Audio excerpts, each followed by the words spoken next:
beaucoup de personnes achètent leur smartphone en fonction du prix que ça coûte et de leurs moyens.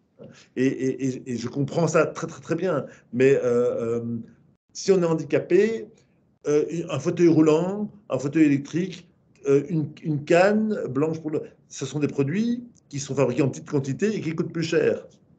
Le smartphone, eh ben, comme je le disais tout à l'heure avec la prothèse, de voir un jeune étudiant de 15 ans avec un smartphone qui coûte 1500 euros, maintenant 1700 euros, c'est très très cher. Mais qu'est-ce que 1700 euros pour une prothèse? Je veux dire, on met des dizaines de milliers d'euros pour un fauteuil électrique un peu spécifique ou pour une adaptation ou quoi, une barrette braille, ça coûte 12 000 euros.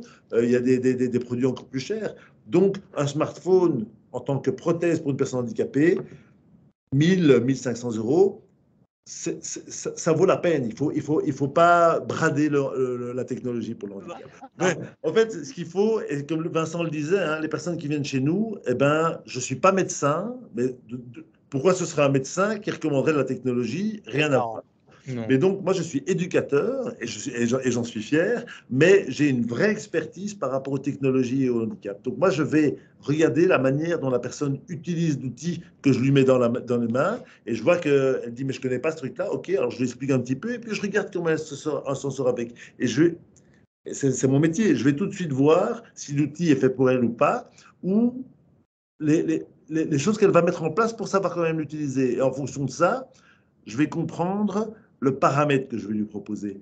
Et ce que j'aime chez Apple, pour te dire, pour être tout à fait honnête avec toi, et c'est ça qui fait que je suis fâché sur Windows, hein, c'est que Apple, à chaque mise à jour, ils remettent en question leurs paramètres d'accessibilité. Quand tu vas chercher dans Réglages les paramètres d'accessibilité, sur Apple, tu as un choix énorme. Windows, ils font des efforts et ils en ont fait récemment, mais ils sont toujours un peu à la traîne. J'ai lu ça, et tu vas me corriger si je me trompe, mais aux États-Unis, quand tu fabriques une technologie, elle doit être accessible complètement pour les personnes handicapées. Si elle ne l'est pas, tu payes l'amende. Eh bien, Windows, pendant tout un temps, ils ont dit, pas de souci, on paye l'amende.